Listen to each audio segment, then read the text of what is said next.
Hello, welcome to Naaz imitation gold. ഇതാ നിങ്ങളുടെ ഓരോ കാൽവെപ്പും ഈ ഭംഗിയുള്ളതാക്കാൻ സ്ത്രീത്വത്തിന്റെ നിശബ്ദമായ ഭംഗി. ഇതൊരു അലങ്കാരം മാത്രമല്ല, ഒരു ഫീലിംഗ്സ് കൂടിയാണ്. ബ്ലാക്ക് ബീഡ്സിന്റെ തിളക്കവും ഗോൾഡൻ ബീഡ്സിന്റെ ഭംഗിയും കോർത്തിണക്കിയ ഒരു സ്റ്റൈലിഷ് പാദസരം. നിങ്ങളുടെ കാലുകൾ ഇനി തിളങ്ങട്ടെ. സ്വർണത്തെ വെല്ലും ഡിസൈൻസിൽ തിരൂർ പൊന്ന്. നാസ് ഇമിറ്റേഷൻ ഗോൾഡ്, പരപ്പ.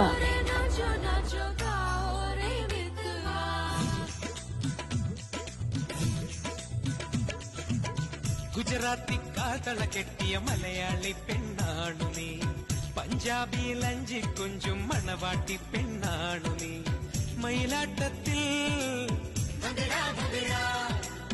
കരകാട്ടത്തിൽ ഈ കൊലസിന് തഞ്ചം പോരടി പഞ്ചാര പൂങ്കുയിലേ.